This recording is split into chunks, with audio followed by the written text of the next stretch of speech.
All right. Welcome to another Paranormal Highway. Running a little behind. I apologize, but that's what life is all about, right? Run with the punches, roll with it. You got to make it happen. So, this is what we're doing. We're making it happen. Today's topic: when a brand becomes more popular than the truth. You guys all know what I'm talking about. When it's not about the truth, what's real or fake, it's about the brand's name. That's what we're going to discuss today. So I want you guys to relax, kick back. We're going to have we're going to have a conversation with you and I want to hear your opinion. You guys want to hear my opinion.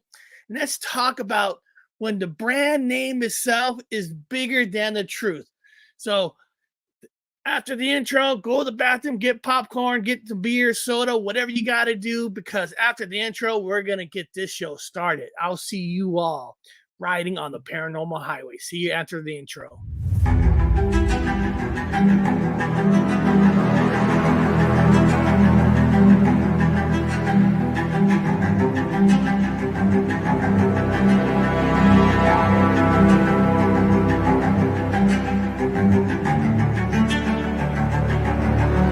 Yo, Eric, we're over here on the paranormal hunt, and I headed over to this other building, and it's number 13. What is this someone on? My God.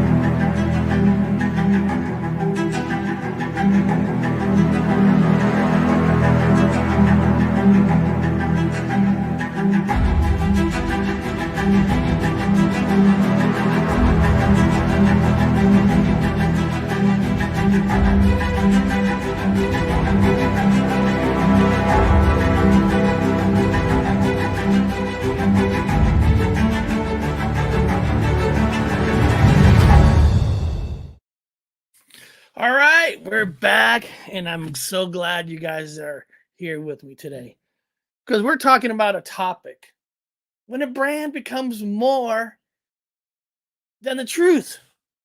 You know, what's real and what's fake out there anymore? Because we're living in a world that it's not about if you got evidence or not. It's about getting your name out there, getting the brand, the brand. Because once you got the brand, it's all easy to go. It's go time when you got the brand, because people will follow you to the end of the world. You jump off the bridge, they're jumping off with you. I mean, you guys seen it in life. You got all these cults, got all these things. You get the right person, you get the person, you get the people to believe in what you're saying. Then it's all about the name. Everything is the name. Fuck the truth. Who gives a damn if it's real or fake? It's about the person. It's about the brand. That's all that matters, right? Or am I just talking crazy? I don't know what I'm talking. Who knows? But what I'm getting at is, it's sometimes when certain people get to a certain height, when they get that name, it doesn't matter if whatever they do, it just doesn't matter. You know, you guys know this week put out a couple of videos, and of course, yesterday I put out the real story of Jeremy Corbell, the real story, his kind of his background.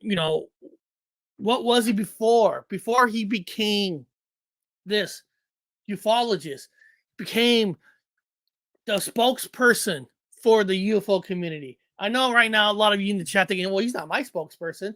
I get that. I know that.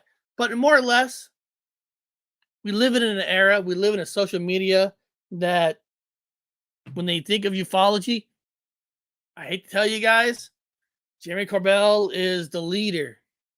He is the man right now, if you like it or not, because he's got the brand name. So why David Grush is so important for him? Because whatever show he goes on, when the Fox News, the CNN News, people want to talk about the Grush, who do they call? They call the Corbell, because he's got the name. It doesn't matter of him knowing that some of the videos that he was shown that turned out to be not real. It doesn't matter anymore because he's got the brand. You know, I guess you could say like for example, I don't know if you guys ever seen the Michael Keaton movie where he played. I forgot what it's called, but he played in a movie about McDonald's. I don't know if you guys remember that movie. I don't know the name of it. And at the end of the movie, when Michael Keaton was telling the two brothers that he screwed over, that he snuck under them and stole like the McDonald's franchise.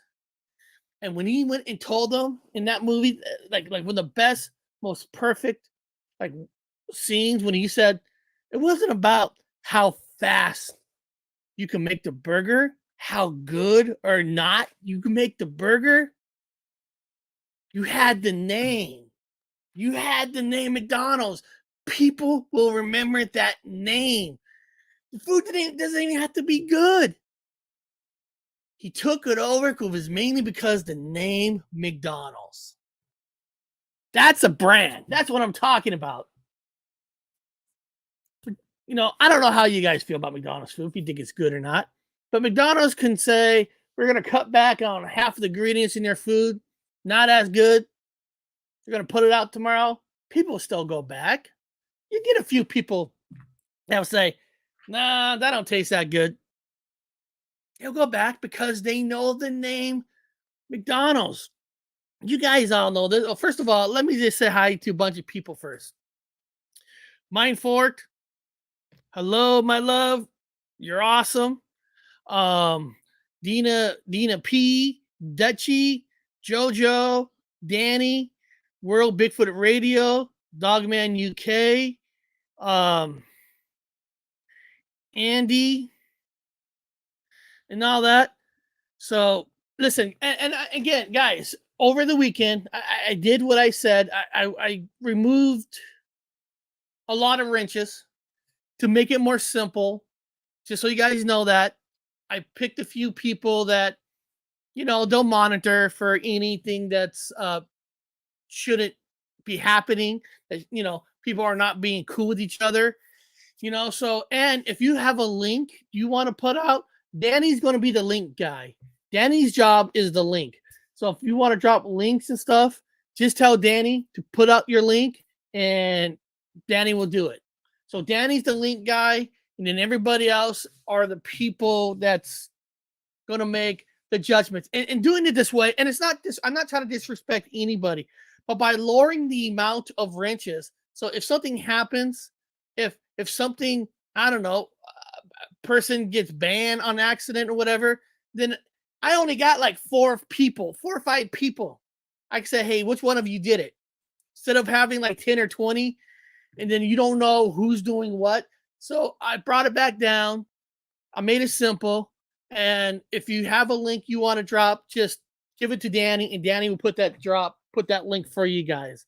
It just makes it simple that way. So hopefully nobody gets disrespected by that, because that's not what it is. I just want to make sure we protect a happy community, everybody being happy, so we all talk. So what I'm going to do is I'm going to show up the video that I made yesterday, and I'm going to stop it breaking down, and I want to get people to understand what I was doing with the Jeremy Corbell. It wasn't to, because on Reddit, you know, if you ever want to like, I'm not saying argue with people, because I don't do that on YouTube. Just put your video on your Reddit page, and my God, you'll hear everything. So I put that video on, you know, and you know, you get a lot of good, you know, response. I personally dislike Corbell and thinks he's in it for the grift. That being said, you're an idiot. So he agrees about the video of the Corbell, but I'm an idiot. Only on Reddit, baby. Only on Reddit. I love Reddit. Are you responsible for putting this hit piece out? I wasn't putting a hit piece out. I'm putting out factual stuff of the history of Jeremy Corbell. I'm not putting out a hit piece. I didn't tell people not to like him. I just deliver the facts on Jeremy Corbell, and that's it. But you gotta love Reddit. You gotta love Reddit. We see you, OP. You're not fooling anyone. I wasn't trying to fool anybody. Call them out for the grifters they are. Listen to Weaponize a few times, and I cannot stand them. Okay, he can't stand them. So this guy saw his show on YouTube and like can't stand them. Okay, love this. Don't trust that hipster. I agree. All because you're from Hollywood and you got the brand name, it doesn't mean you have to believe them. Thank you. Bob Lazar never would have passed the most basic of background checks. No, he wouldn't. You know, we all talk about how real life, real true whistleblowers get arrested if they leak anything out. You know, they get arrested. Well, the only thing that Bob Lazar ever got arrested for was a porn operation that was doing that was in Vegas. So Bob Lazar never got arrested for leaking material. He just got arrested for a porn organization that he was a part of. Am I the only one thinking Stealing Dan? Okay, I look like Stealing Dan. What in the conspiracy theory is this shit? I'm laughing my ass off. Get this shit out of there. I know, right? No. Yes. Stars are fair before descending into nonsense. So basically what that means is people like when they start liking, but when they disagree with something, then they call it nonsense. When people don't agree with you, and you don't have to agree with me, but it doesn't mean it's nonsense. You can have a disagreement, and that's fine. A lot of people were pissed that him and Nick Pope sold out the way they did. I won't watch anything that has to do with those guys anymore. Okay, cool. A lot of people were pissed that him and Nick Pope sold out. They did. I don't watch them anymore. Okay. Last time I saw anything on him, he was on the news screaming that UFOs were a threat to U.S. airspace. Him and that idiot Nick Pope. Oh, this is a good one. This seems like a hit piece written and produced by Mike West. There was even a subtitle plug of Mike West's book, Escaping the Rabbit Hole. I don't even know who Mike West is. I put that in there because he disagreed with the UFO video that Jeremy Corbell was behind. And I thought I'd put that in there because if I felt that if I just put Ron Cosmic Neighbors, people are going to say, oh, Eric only puts his friends in there. Okay. So I put Mick West, who's not a friend of mine, who wrote a book about it not being real. Cool hit piece. The English accent guys really makes me believe this was an even-handed piece of journalism. Dude, I tell you what, I love Reddit. But let's look at the video together and let me break it down what I was trying to do. In the beginning of the video, I was just giving you a little history crash on what Jeremy Corbell came from. He wasn't always a ufologist. I don't even like calling the word ufologist because I don't believe anybody's a ufologist or not. I think we're all just people. But I was showing people that he could come out and say he was all into UFOs, but he really wasn't. So at the beginning of this, you'll learn that he wasn't into UFOs in the beginning. So let's just check it out, and I'll pause it, and I'll play here. Corbell, a resident of Los Angeles, California, is an American contemporary artist, filmmaker, and ufologist. Known for his diverse talents, Corbell seamlessly blends various mediums in his exhibitions, including art, fashion, and film. So right off the bat, you can see that, yes, hold on a second. yeah, Mick West is respected in the community. So I wanted to put somebody who's I'm not friends with. I'd love to have Mick West on my channel, but I don't know him. So in the beginning, he was an artist, camera, filmmaking, and all that. So not really, not with the ufologist yet. In addition to his artistic pursuits, he is also an accomplished photographer, fashion designer, and author. After completing his studies at Harvard-Westlake High School in 1995, Corbell enrolled at the University of California, Santa Cruz, where he successfully obtained a Bachelor of Arts degree. In addition... And Santa Cruz and Santa Barbara, not Santa Barbara, Berkeley. I lived in California. I lived in Fresno, California almost my whole life before I moved to Washington. So I know Santa Cruz because we used to go to Santa Cruz a lot.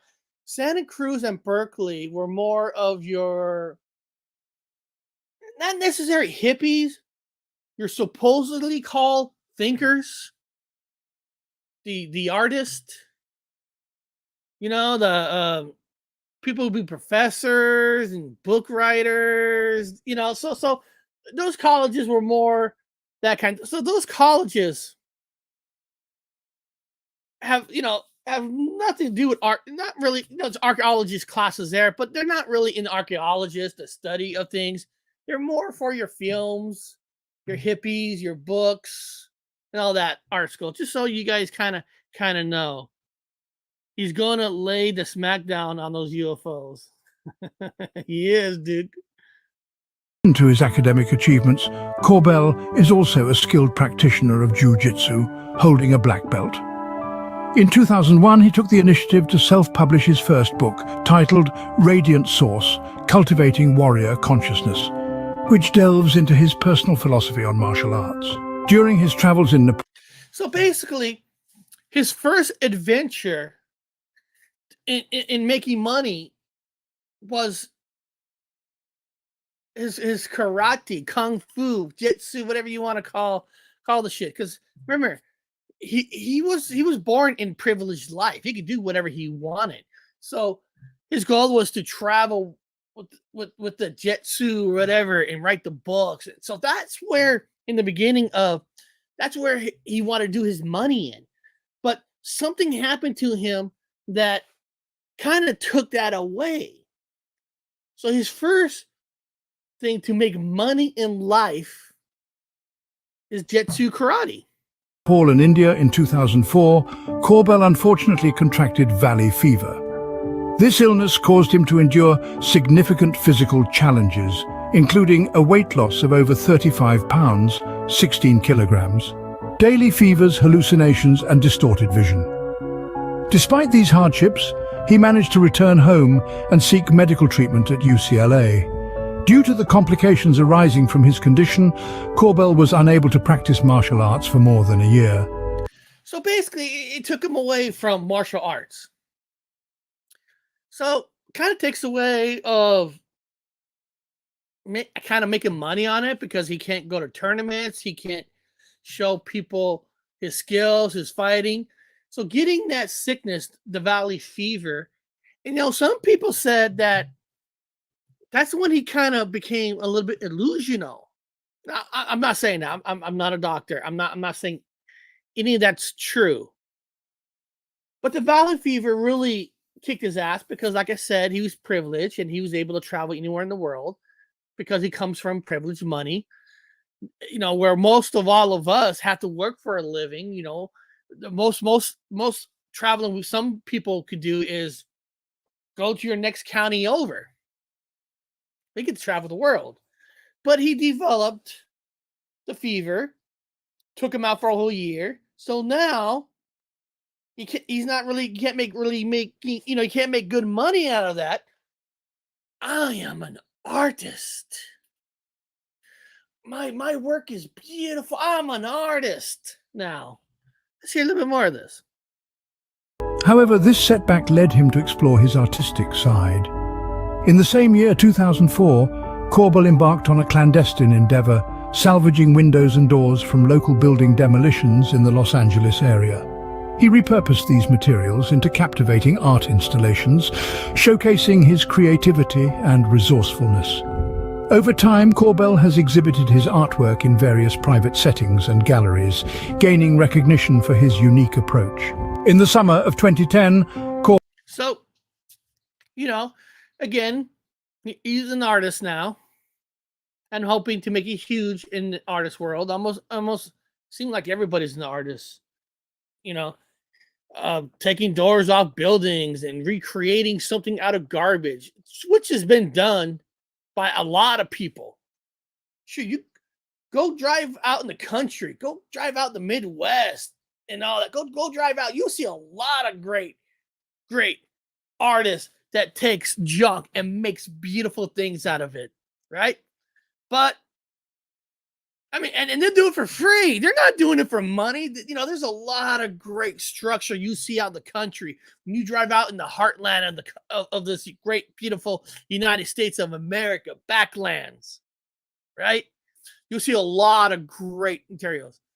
But none of these people are trying to make money out of it. But Jeremy Corbell steals other people's ideas, and he's going to try to make money off what other people's already done. But the difference is he's from Hollywood. Hollywood loves Hollywood, right? Corbell expanded his artistic endeavors by launching his own art apparel line known as Icon Apparel.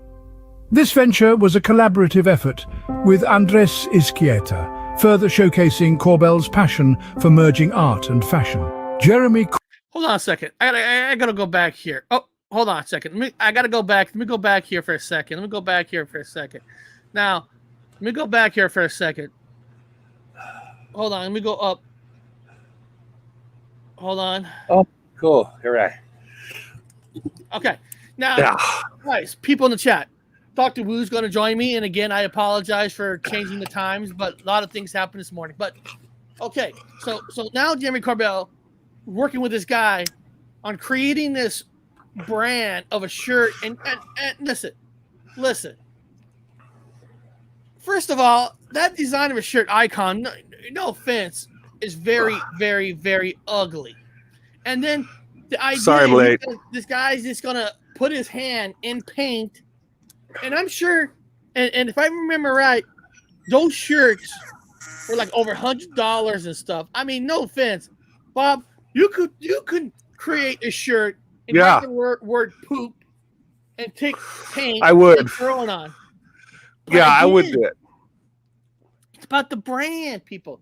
It's about the brand. So at this moment in time in Corbell's life, he's thinking he's going to make it in the fashion business.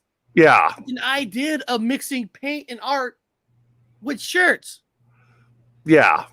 And, well, he's like everybody else that comes to Hollywood. Eric and I. But he didn't come to Hollywood. He was born in Hollywood. Yeah. Eric and I are Californians. We're born and raised in California, and Hollywood is right up the road from us as kids growing up. Everybody passes through to go to Hollywood to make it big. Hollywood it's fake. However, Eric and I I like to be entertained. So I don't hate Hollywood. I like Hollywood. They produce really good, entertaining stuff. And he's one of them. He's an entertainer.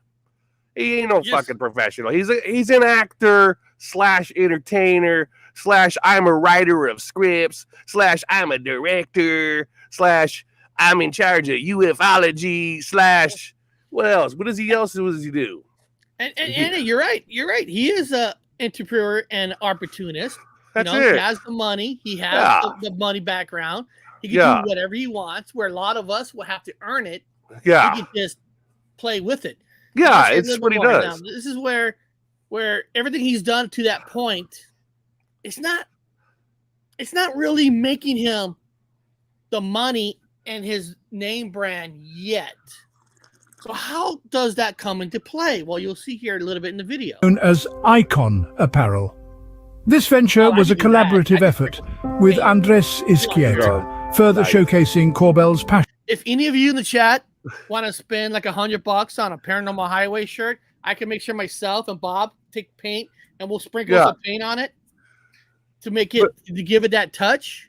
You know what I And want to say, Eric, real fast. I don't want to cut you off. I'm going to throw this in 2 seconds. You can go ahead. The Blank 182 guy. You know what I'm talking about, right? Tom DeLonge. Tom DeLonge. Tom DeLonge is in a band called Angels and Airways with a W, but now it's Waves with a V. It changed. It's called the Mandela Effect. Who cares? Tom DeLonge has this, the concert. The band has a series of shirts called Love. They have love on their album. Love, love, love. They have this thing about love on their shirts. They're Tom DeLonge selling T-shirts with love on it, and he himself is representative of the UFO community. Now you got Shitbird here with these T-shirts, he's putting love on it. Also, it's exactly a ripoff from Tom DeLonge from Angels and Airwaves tour shirts. I think he Love and life. But I think he did the icon shirts first. I haven't looked up when they started that, so that's a good one. Okay. That's a good research. I don't know who actually started that, but it's all the. I wonder all who did the it first. same. Somebody in the sidebar find out who put out the shirt first.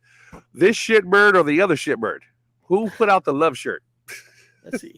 For merging art and fashion. Jeremy Corbell was born into a privileged Hollywood upbringing, enjoying all the luxuries one can imagine. However, his artistic and writing... And again, I'm not putting him down because he was born in privilege, but if Bob and I want to be a black belt, it'd be almost impossible because we have to work for a living. We can't put full time. We got paid for it. It's not that it's not possible, but it's harder for people like ourselves to get it. He had the easy way. He wants to direct a movie, he can do it. But we're going to get to the point where he starts to become, out of nowhere, an expert ufologist. Writing endeavors were not met with success until around 2015 when he crossed... Okay, again, let me just pause for one more thing. Again, everything that I have said here, it's absolutely true from Wikipedia, from the story. So I haven't said anything that's not true. I'm not punishing him for being born privileged. That's just a fact. No, it's a fact that he was a black belt in Jutsu. It's a fact that he developed a valley fever. It's a fact that he was trying to be an artist in the business. So far, everything I have said has been a fact. Yeah. There hasn't been one story part that was blown out of proportion. Everything I've said here is a fact. Yeah.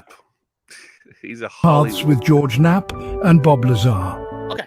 So now, about 2014-15, this is when he's got in touch with George Knapp and Bob Lazar. So this is where it starts to change of him getting into the field of ufologists. Yeah. So let's go back a couple seconds and we'll hear what projects he's done once he met them. 2015, when he crossed paths with George Knapp and Bob Lazar. While some consider George Knapp to be an exaggerated figure and even a complete fraud within the UFO community, he saw an opportunity in Jeremy Corbell's Hollywood connections to further his own UFO enterprise. Okay, I'm pausing it for a second. Sound like you said Goebbels. I paused it for a second because Look at that shit. is a fact that George Knapp within the UFO community, to some people, not all, that he's an exaggerator, and a lot of people in the UFO community considered not Bob Lazar. I'm talking about George Knapp right now, a fraud. That's not from me. That's from the majority of people saying within the community. So that is also fact that a lot of people believe he's full of shit. Yeah, he is. So now to really get his financial world in ufologists, Jeremy Corbell is the perfect person to connect to because Jeremy Corbell has money, he has connections, and he knows the high people in Hollywood. Yeah, he does. So it's not like if Bob and I moved to Hollywood, we'd have no connections. But none. But Jeremy is the perfect connection for the next level to get the funding for these movies and stuff. So here we go. Yes. This collaboration provided Jeremy Corbell with the platform to establish himself as a ufologist and capitalize on the willingness of certain individuals to believe anything coming from a Hollywood background, ultimately leading to potential financial gains in the millions. And again, if we like it or not, when something comes out of Hollywood, usually it can make money. Just because when people hear, oh, Hollywood, oh, he's a director, artist, he's from Hollywood, he's got to be special, right? I mean, Bob, that's just people. I'm not saying anything that's not true. People judge a book by its cover. When you put that you're from Hollywood, you're an artist, you're LA, artist, you're automatically is put in a different level where, like, Bob, if you came out, said the exact same things as them. Yeah, I have. You would not be considered serious because you live down here. Yeah, I mean, what I get out of it is some people buy me beer for shows, and that's what I get out of it, and it's worth it. This shitbird gets endorsements. He gets all these shows to go on. He gets fat freaking cash, hashtag merch, all them freaking guys, man. Just say their name and do hashtag merch on the end of it. Let's think of this. People in the chat, think of this. Think of this. You can have Jeremy Corbell, that's from Hollywood, and you got Dr. Wu, who knows exactly the same amount of stuff he knows, but from Fresno. Now, would you have a Jeremy from Hollywood versus a Dr. Wu from Fresno? Yeah, but I'm a liability. The guy from Hollywood will get it 9 out of 10 times. Not on my show. I'll take the guy from Fresno. Yeah. Well, I'm a liability, they say. That's what I mean. That's how Hollywood helps you out. It sounds better if you're from Hollywood, New York City. New York City is one of those LA kind of things. But for Fresno, shit. No offense, Bob. Nobody's gonna take you seriously. You know what? We just need $1 million. Fresno. What do you know? You're from the city that everybody wants to skip. Right? Nobody wants to go to Fresno. Nobody likes Fresno. Nobody talks about Fresno. Like, where's he from? Oh, he's from Hollywood. He's from the east side of blah, blah, blah. He's from 90210 area. And then there's Bob. Where's Bob from? Fresno. Oh. Again, he must not know anything. Before I continue, again, people in the chat, I've got rid of almost 80% of all wrenches. I left it with the people who volunteered to watch the channel. So don't get mad if you saw your wrench gone. It's not, I'm not trying to disrespect anybody, but it's just easier to control on. If something happens, I only got 4 or 5 people. 4 or 5 people. So don't take it as a disrespect, but I had to do that because if somebody gets banned, I can just go to 3 to 4 people and that's it. Like Bob, I'd be like, Bob from Fresno? Why would Bob from Fresno? Why did you ban?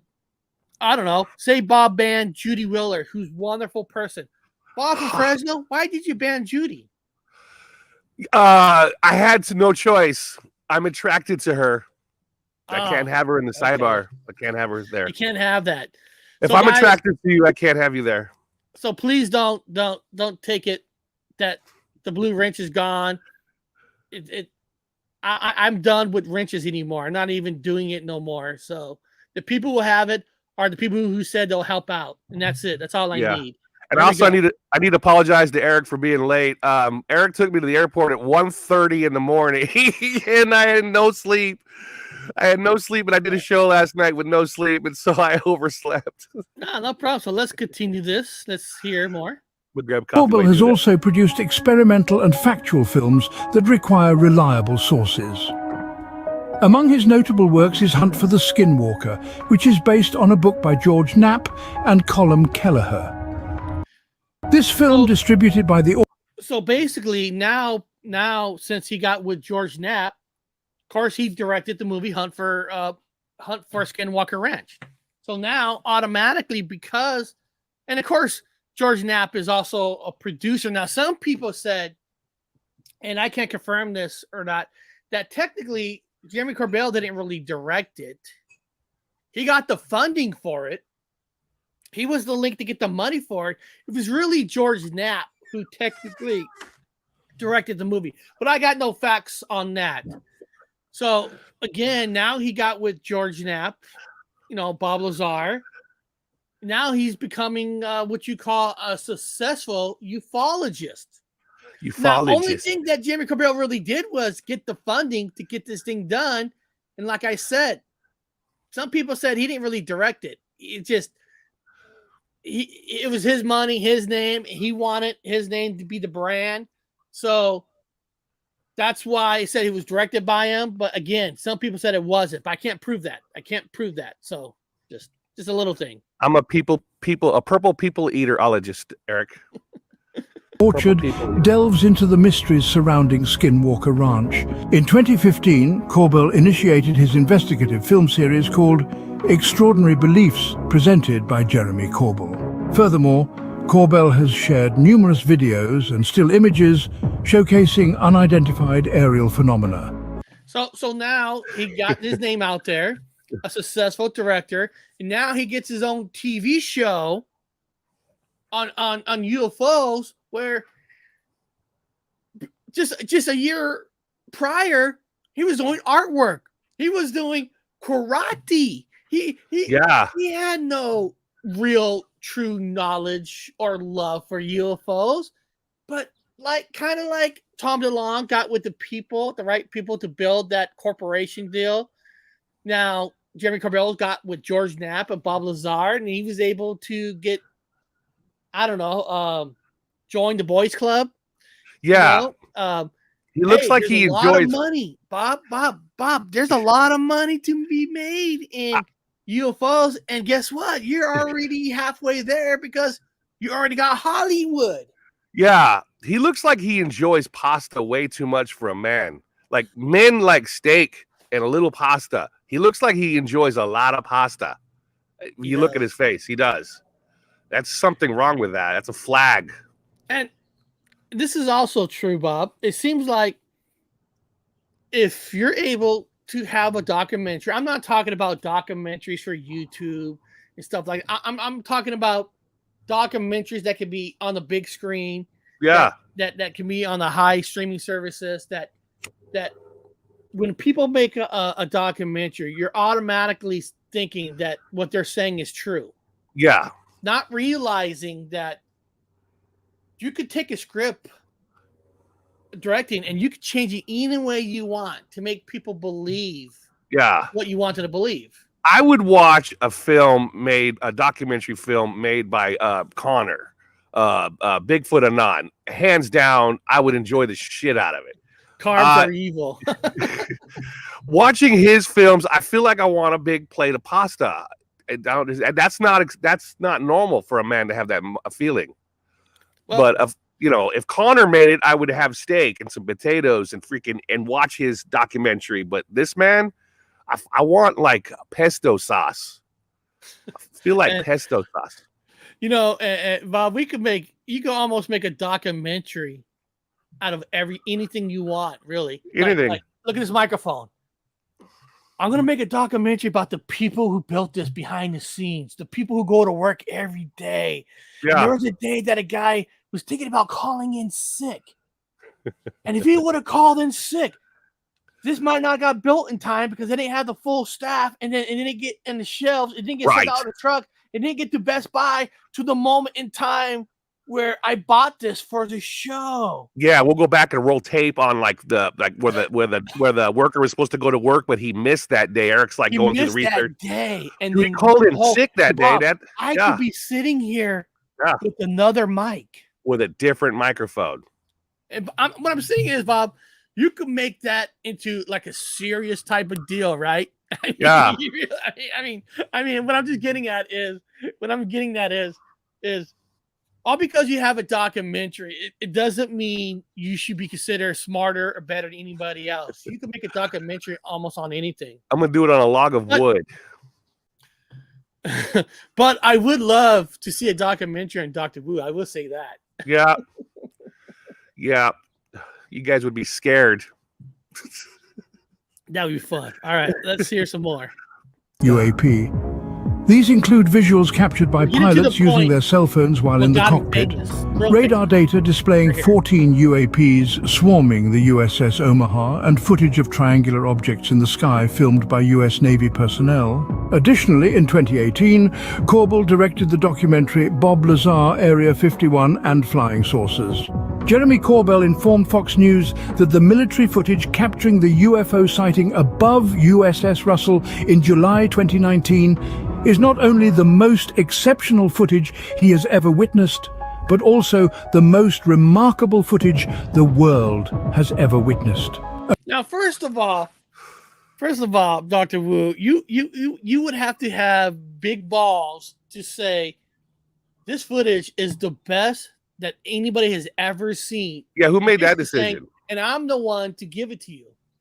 You know, I've seen aircraft that are in the shape of a triangle, by the way. It's aerodynamic. They have them.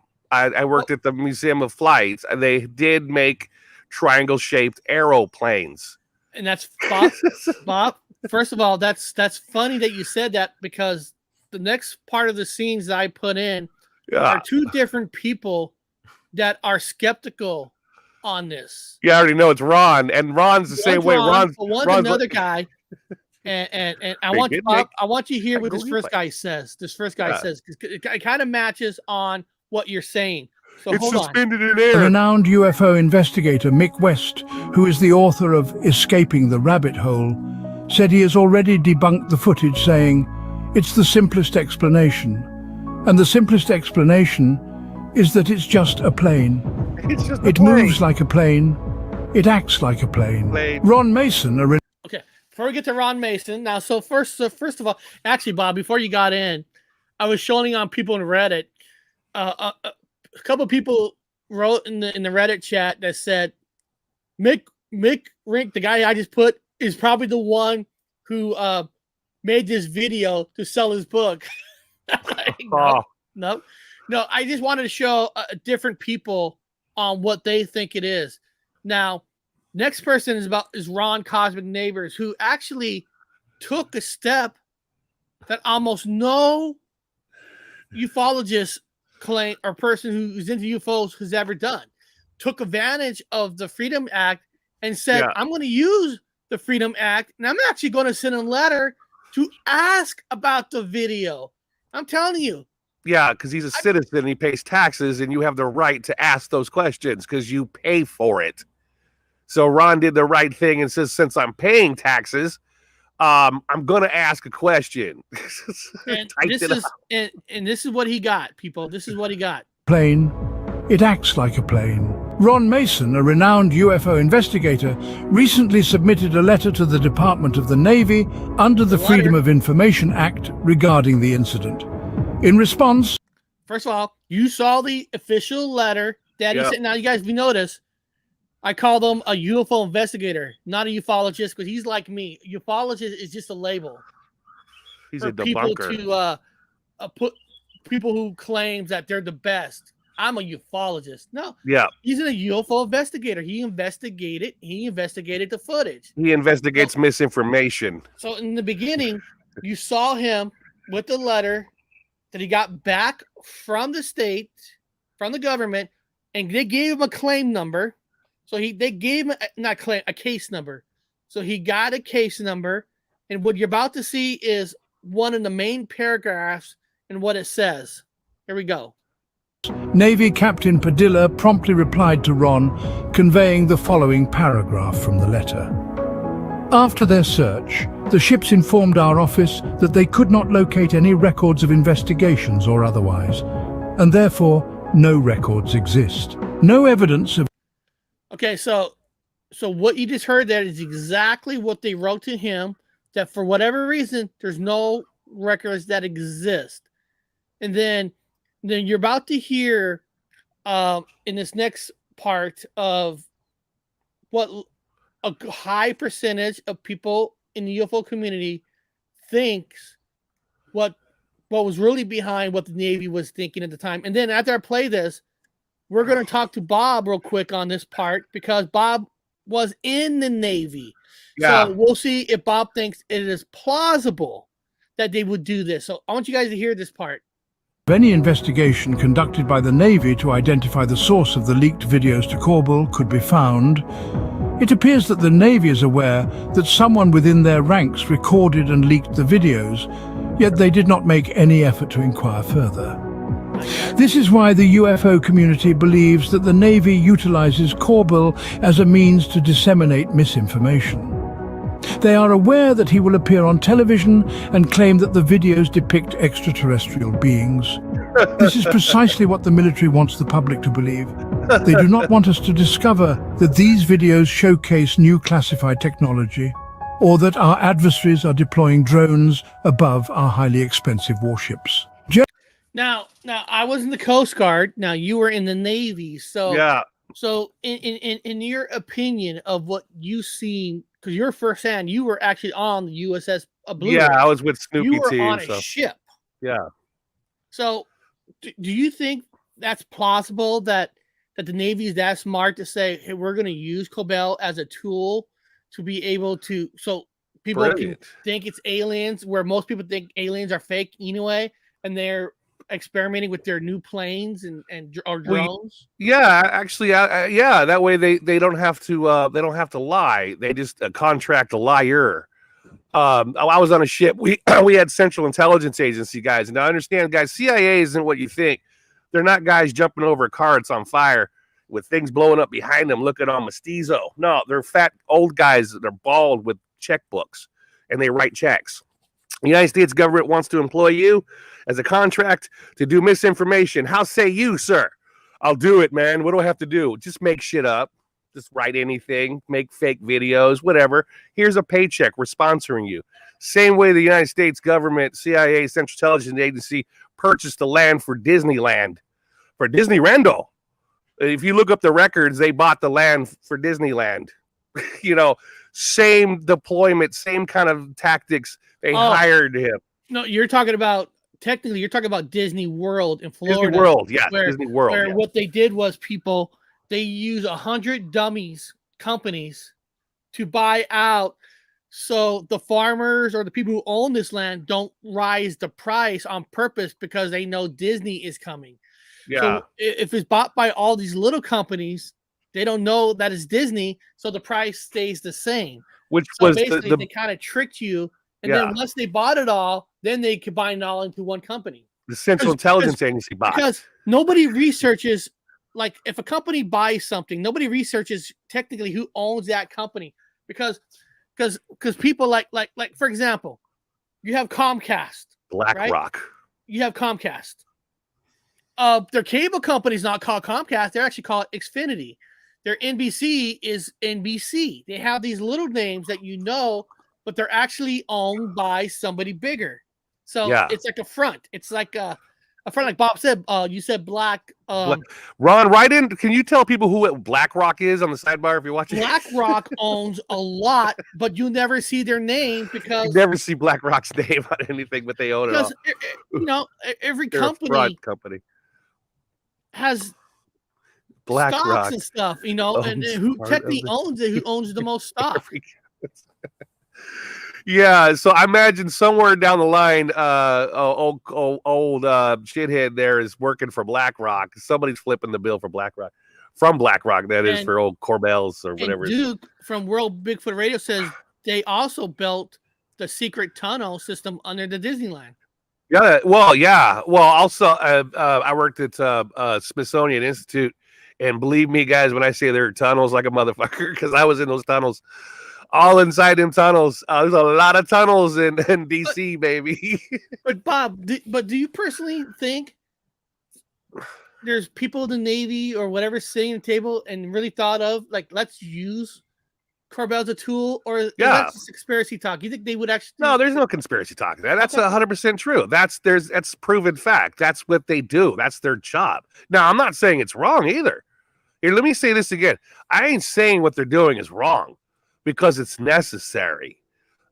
You have to feed the animals. Like, you got a meal for an animal, but you also buy snacks. You buy your dog treats, right? You buy dog treats for your dog, right? Well, shithead here is just the dog treats for the people. Here you go. Here's a dog treat. Give it to them. Tom DeLonge, we need you to feed the people some dog treats. Okay. Then he starts talking about UFOs being like submarines and how they work, but I can't quite give you the entire answer. I'll give you everything but the answer. He's doing the same thing. He's giving you a dog treat. And if you People think are about it, right? Good too. They all win, right? Because Jeremy Everybody wins wins. by going on talk shows, making money about the footage. The Navy wins because it takes people's mind off that they're building some kind of a flying object that could be considered as a weapon. They don't want people to see. Don't want people to know about it. There's a lot of no matter what, they all win. Yeah, they all win. Yeah. And even after technically it was proven that footage is not UFOs from another planet, Jimmy Corbell has never come out and said, "Oh, I was wrong about that." Once we learned what it really was, he never came out. Well, he's not lying. When it was finalized that they knew exactly what it was, Jimmy Corbell has never, because he didn't have to. He already has it out there. The brand name's already on it. He already made his money off of it. So there's no reason for him to come out and say he was wrong.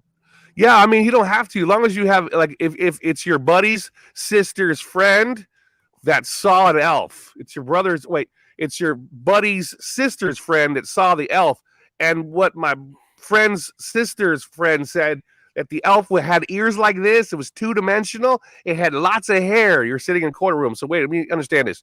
So you don't know. No, I do know. You don't know. No, my friend's sister's friend saw the elf, and it had big ears. Yep.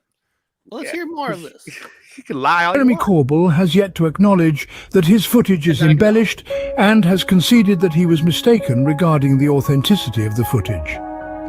Jeremy comprehends that the crux lies not in the veracity of the matter, but rather in establishing a prominent brand name. He aspires to possess a renowned brand across all social media platforms. Okay, hold on. I had to talk to some people on Reddit because they're like, "Eric, why are you making fun of Milli Vanilli in this video?" And I'm like, I'm not making fun of the two guys. I'm making fun of the team behind them that created this fakery. Yeah, it was the record studio who used other singers, who used other people.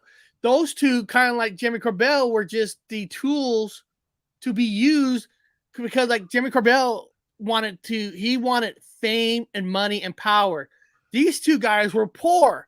They kind of wanted the same thing themselves. So why it was not? easy for them to. They just got caught. That's all. They just got caught. They all do it. They just got caught. You know what I mean? There's a big difference. They all do it. They just got caught. And like Eric said, go back to it. Our dad used to tell me and Eric when he'd laugh at us. He said, "I'm not laughing at you. I'm laughing with you." Oh, so we're not laughing at Milli Vanilli. We're laughing with them. Yeah, because now they came out and they admitted that they were lip singing, but the people behind the scenes that created it, they never did. The record studios that put them on TV networks, there's proof that they knew about it, but they never did. You know, so like I like like the their Navy, music. the Navy never came out and said that's what we did. And of course, when Jimmy Corbell, when they have people study the footage that said it is not UFOs from another planet, Jimmy Corbell never came out. He never had the balls to say that footage was wrong. At least Milli Vanilli, those two guys did. Well, one of them passed away. Yeah. I'm not gonna say how, why. That's sad. But at least they did. At least I'll say this, Bob. The Milli Vanilli, I give them more of a thumbs up for coming out and say they admitted that they were fake singing. Jimmy Corbell never came out and said that's a fake video. At least these guys. Video. Yeah. It wasn't what I told you it was. So it is not the most. Yeah, they cut the puppet strings off themselves. They cut the puppet strings off, and they were on their own 2 feet. And they're like, "Look, guys, we're so sorry, man. You know, we're broke. We're poor. We needed the money." So they said, "Go out and dance like puppets." Okay, no problem. You're going to give me a paycheck? Eric and I can come out and go on tour if you guys want. and you guys could pay us millions of dollars, and we'll say whatever you want. We'll do a dance too. We'll be like Milli Vanilli, Eric and I. We'll have dub overs on our voices too. Does anybody in the chat? I forgot that woman's name. She was in a couple Tim Burton movies before and all that. She was in Beetlejuice. It says it's a scam. You guys know what TV show Beetlejuice is from? Does anybody know? It's not from a movie. It's from a TV show. Does anybody know what TV show that's from? I'm just curious. If you don't know, that's no problem. I'll tell you later. Beetlejuice.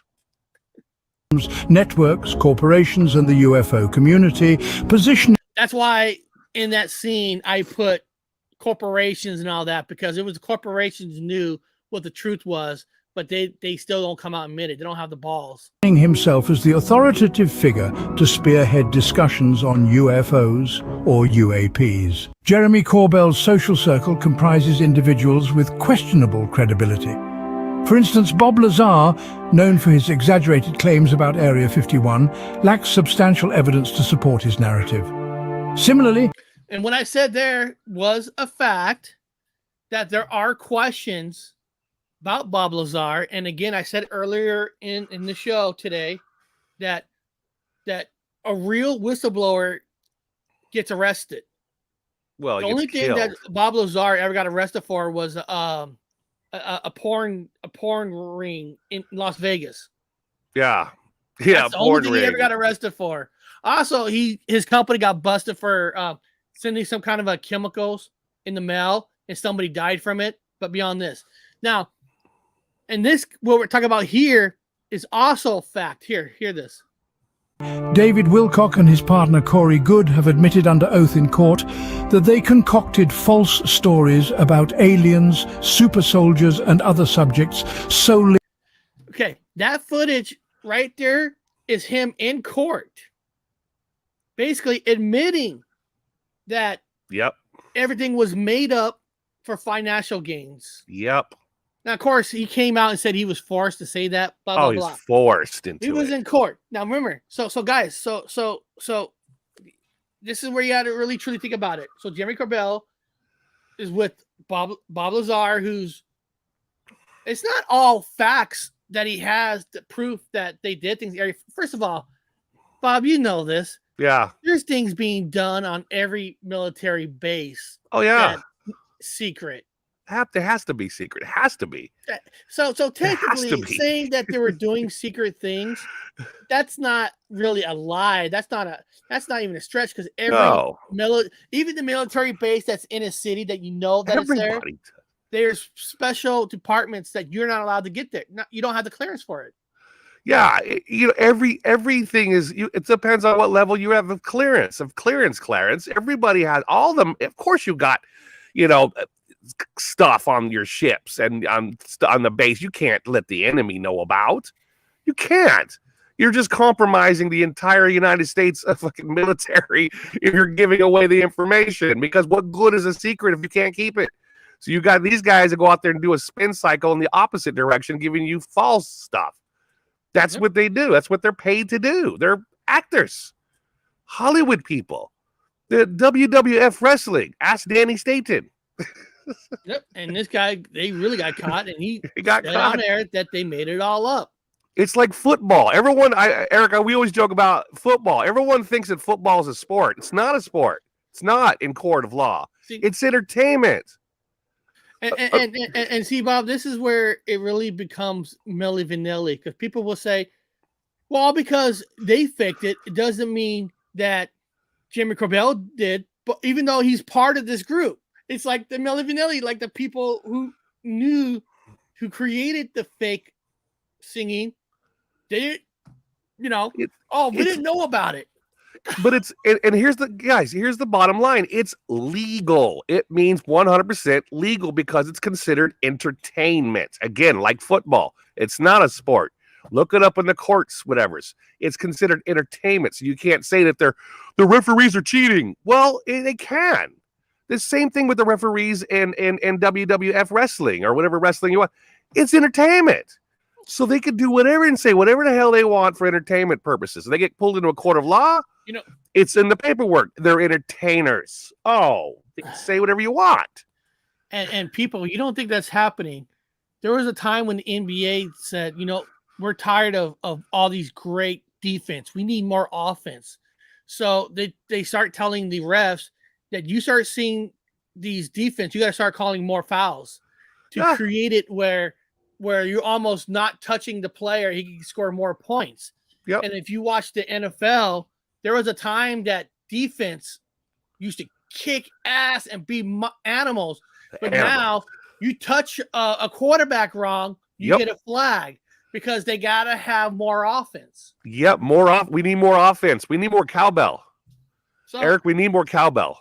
So, so what I'm getting at is refs, they get to play in that gray area. Yeah, right? Because it's entertainment. Well, we want that gray area to go more this way. Yes. That's how it works. Yeah. We need more cowbell. So let's get it going, guys. And we're almost done with this video. Here we go. For financial gain. The orchestrator behind this group is George Knapp, who brought them all together. So basically, George Knapp is the grandfather who kind of brought everybody together. Jeremy Corbell, Bob Lazar, got Corey Good, Jeremy, what the frick his name is, got them all together. So here we go. But again, it doesn't matter that his group has exaggerated stories and made up fake stories because the public doesn't care. They just care about the brand name. Jeremy Corbell is speaking for the UFO community. So what I'm getting at is it doesn't matter anymore about the truth or what's real, what's fake or exaggerated because they already have the name. Bring the boys in. We're going to serve pasta. Yeah. We're going to serve plates of pasta. So that means if they put a film up with a little dot of a light in the sky, that could be someone's flashlight, a laser, they can twist it to say, look, we just found another UFO. I like it. And people are going to buy it no matter what. Give me more cowbell. I like it. Give me more of the dots in the sky. I want more dots. Where's Corbell at? Find me something triangle. Quickly, do it fast. Oh, give me more pasta. Yes. Hey, listen. Yes.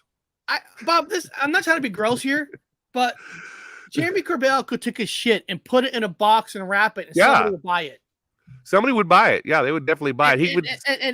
And Jeremy Corbell says, "Look, I found this outside, and this came from an alien turd. This is an alien turd, and his own turd. People still buy it. They'll still buy it. It's like when they changed the name. Now this is how I know it's entertainment. It's not UFO anymore. UAP. Now it's UAP. And sound it out. Yup. Look up there, dude. Yup. Is that what you think it is? Yup. Yup. UAP. Yup. It's so fucking stupid. It's. I mean, I imagine the guys at the intelligence department are rolling with their guts. And they're like, their side hurts. They laugh so hard. We've just changed the name to Yup. How cool is that? Look up, man. What do you see? Yup. Exactly. It's exactly what I see too. Yup. Hey, Dr. Wu, I'm going to tell everybody a fact. We did a show a long time ago that we were trying to offer the NASA, how much money would it cost if we took a poop in a bag and you take it to the moon for us and lay it on the moon. Yeah, because that's a problem because all their feces is on the moon. That's what NASA reported. Yeah. To this day, NASA has never responded on how much money will it cost? How much? Because we were going to do a GoFundMe account. Yeah. I know all you lovely people in the chat would do a GoFundMe account to send a turd to the moon. That's ours. You guys want to know the truth of it? Here it is. Your tax dollars are paying a group at NASA. Now, remember, NASA is not a building. NASA is a conglomerate of thousands of different location buildings. It's not one place. It's just like any other franchise. They're like McDonald's. NASA's like McDonald's are everywhere. And so there is a group that your tax dollars are paying for trying to figure out how to get the feces off the moon. Because there's lots of feces on the moon. They got to get it off. So there is a NASA group, intelligent people getting around right now with your taxpayer dollars trying to figure out how to get the poop off the moon. I was just reading what Judy Wheeler's writing. She wrote, my parents were in the showman biz, entertainment with their country and Western music. They had a lot to say about it all. I haven't forgotten what they've taught me. I'll tell you one thing, Judy. Very good. The best music to ever be in that doesn't matter what age you are is actually country music, man. I might have to ban Judy. You Is could Judy be attractive? 60, 70, 50, 40, and you can still sell country music. People in country don't care about your age. I love that. I'm gonna put Judy in timeout because she's attractive. So we can't have her in here. We can't have her in here. Sorry, Judy, you're being put in timeout. I'm gonna have to put you in timeout. Somebody put her in timeout. She can't be in here and attractive. Sorry. It's throwing me off. Here we go. Let's hear. We got just a little bit more. So whatever Jeremy does, they will stand behind them. That's true. However, it is inconsequential that his group has embellished tales and fabricated narratives. The general public remains indifferent to these matters, as their primary concern lies solely with the reputation of the brand. Yep. Jeremy Corbell serves as the spokesperson for the UFO community, and regardless of his actions, they will continue to support him. That's true. Presently, Jeremy Corbell has welcomed David Grush as the latest addition to their circle of acquaintances. All military personnel with direct knowledge of the government's hidden secrets are too intelligent to disclose any information to Jeremy Corbell. They are aware that such actions would result in the loss of their benefits and potential imprisonment. And let me just tell you guys something right here, right now. Corbell. Let me tell everybody right here, right now. Bob and I know somebody who was a colonel in the military that Jimmy Corbell did try to sign him up to be part of his clan because he has first-hand information. I'm not going to give you his name. Actually, I think we made some kind of a video story of another story, but what I'm getting is so people first-hand information that we know a person who was contacted, they said fuck no, because we're not going to sell a story to a guy where I lose everything, the credibility, and you gain everything. Yeah, right. See, and you'll hear this part in this. See, David Grush has no first-hand information, so everything is speculation. So he can't really get in trouble because he doesn't leak nothing because he doesn't know anything.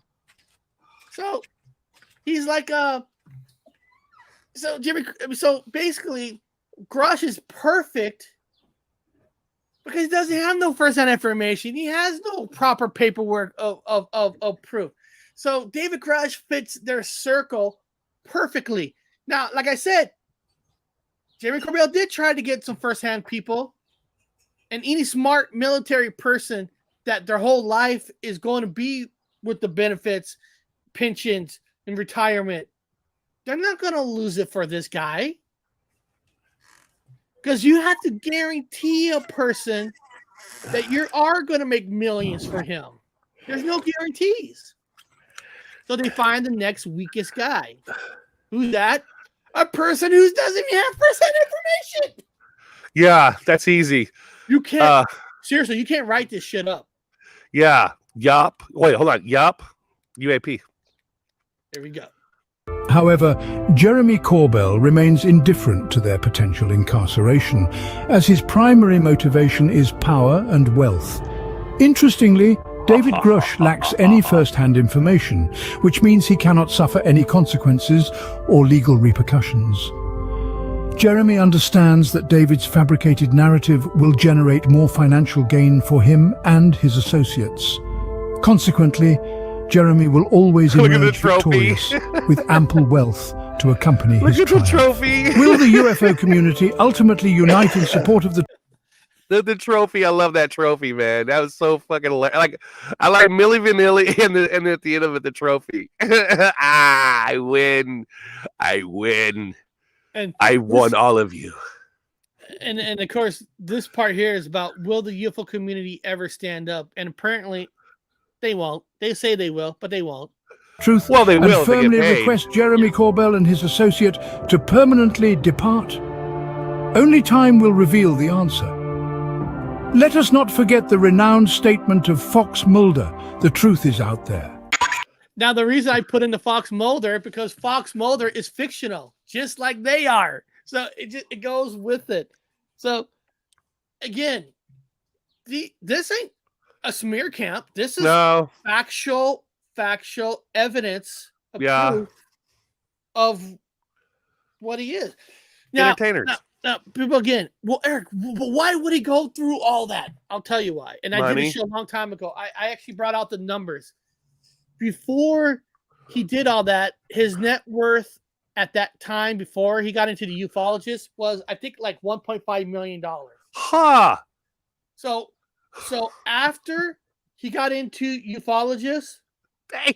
his net worth is over $6 million. $6 million. I want $6 million talking about He UFOs. makes almost $1 million a year because of ufologists, of UFOs. Entertainment. So when you ask somebody, why would you do it?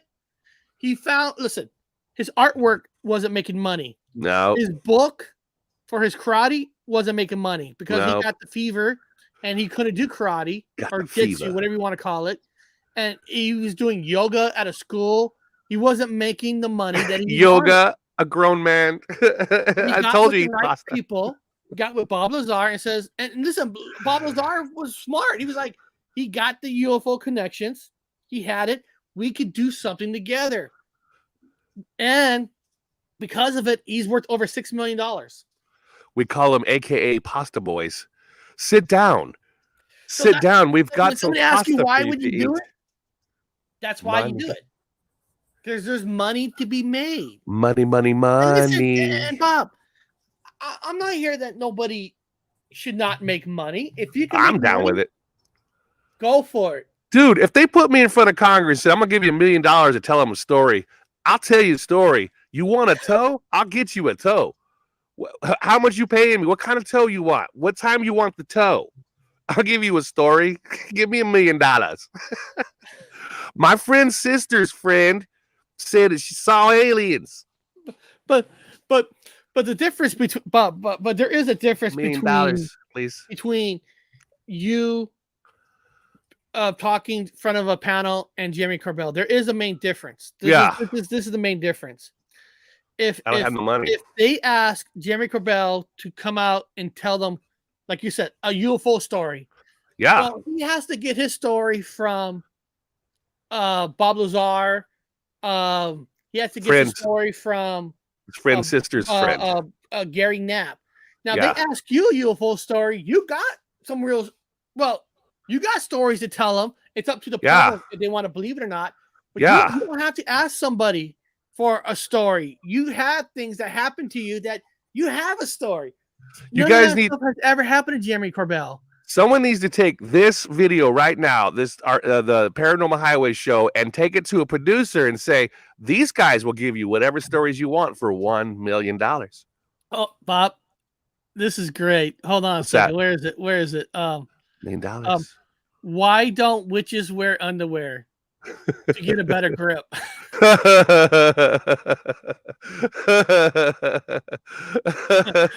Bob says $1 million to make $1 million, and Eric and I will put out a video for you guys. You guys want fucking UFOs?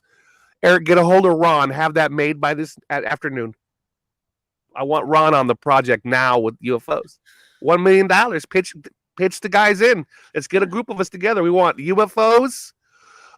We want aliens. Anything you want. Just give us the $1 million. Yeah.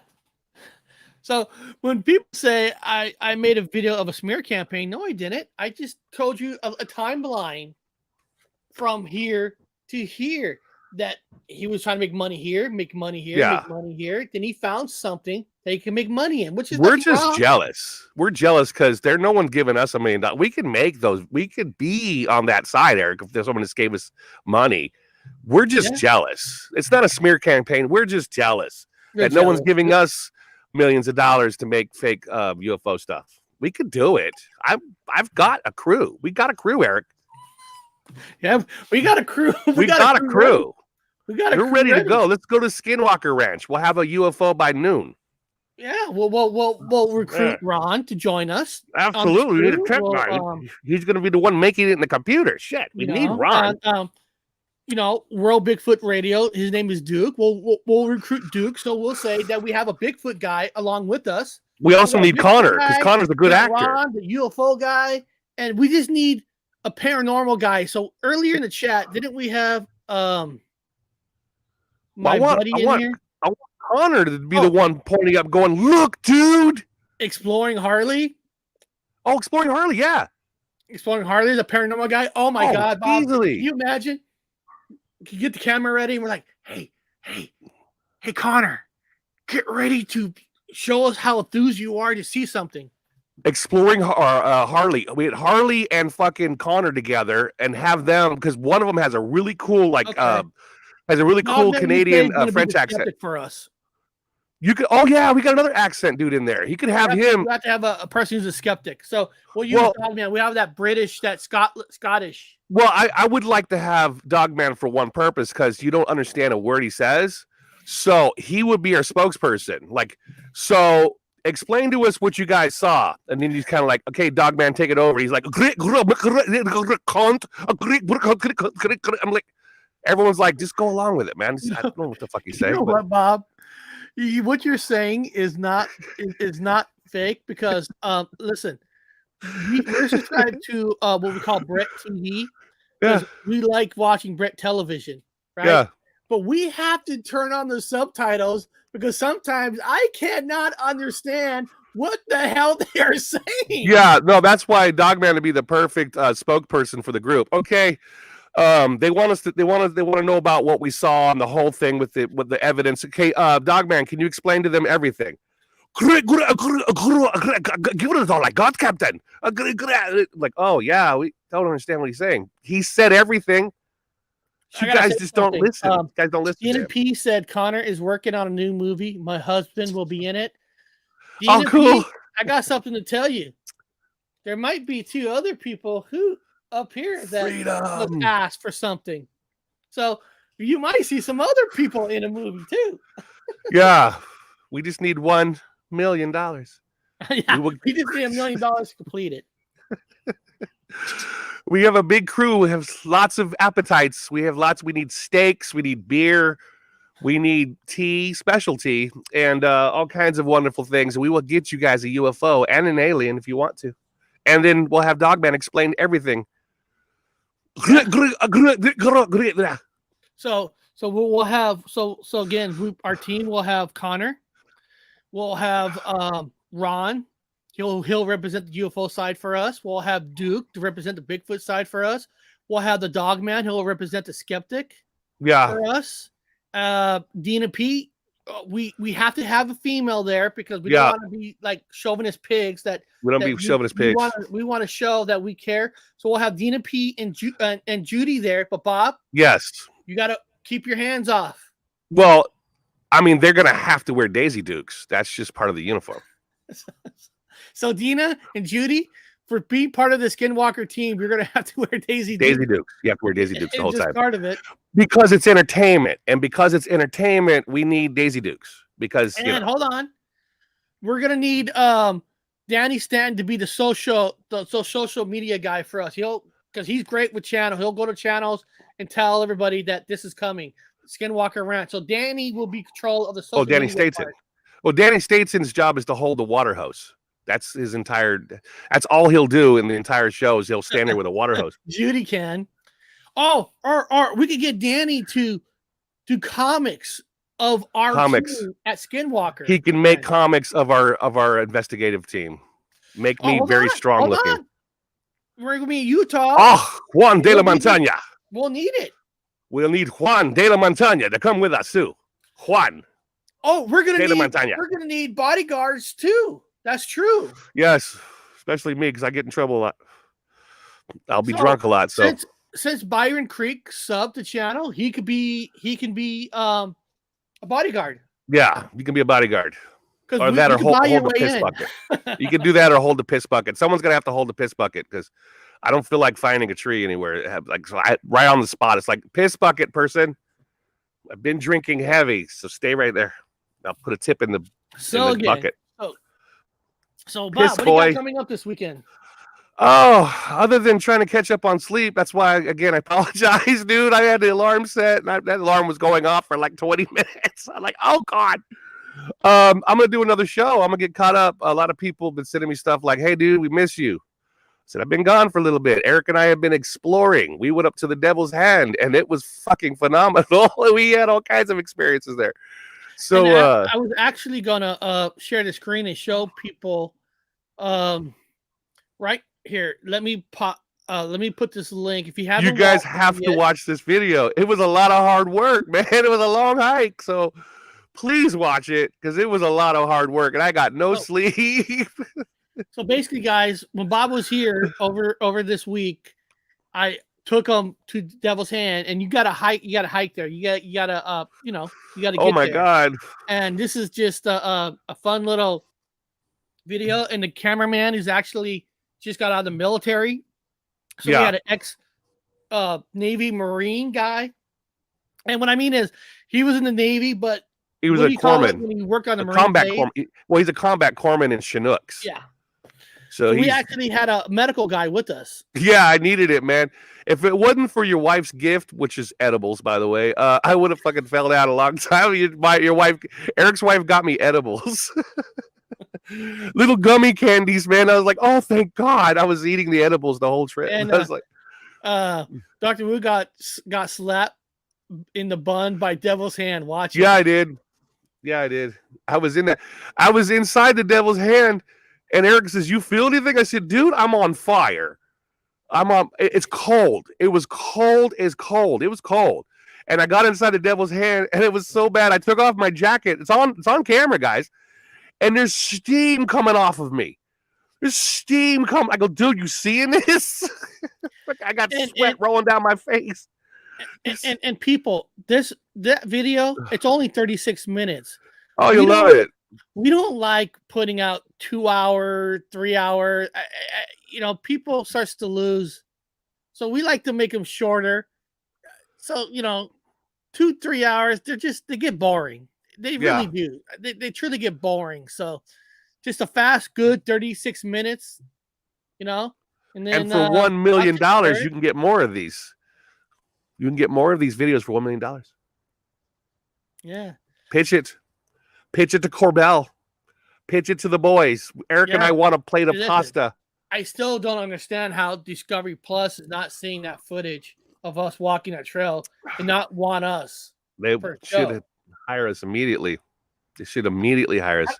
How do they not want us for a show? I mean, yeah, because you could take everything we say serious. Yeah, it's probably why they don't want us. We'll be there making fun of everything. Well, you know why? I'll tell you why they don't want us. Because why? We're too truthful. We don't care what we say. Yeah, right. No filter. Discovery needs people that they can control. Yeah. We need to do this, guys. We need to do this. Hey, Bob, can you just pretend that flashlight is actually an orb? Yeah, that and I would probably fart a lot. Like the microphone would probably pick it up. They're like, you can't be flagellant on the set. Why not? I ate hot dogs. Yep. So beyond that, I want to thank everybody for coming here today. That was awesome. Hopefully you guys enjoy. If you the Jeremy Corbell video was put up yesterday, the Devil's Hand was put out a couple of days ago. Doorbell. So if you haven't watched those, go watch them. They're just fun and all that. And again, the story videos I put out are actual stories from websites from the UK, from magazines and all that. And I find these stories that some of these you might have heard of, some of them you don't. And again, I let you guys pick or choose on if you think the stories are real or not. And these aren't stories that I changed. These are actual stories that came from somebody. Yeah. That's the best part. It came from somebody else. Yeah, so beyond that, I hope everybody have a good day, and we'll see everybody next time on the Paranormal Highway. Going back to bed.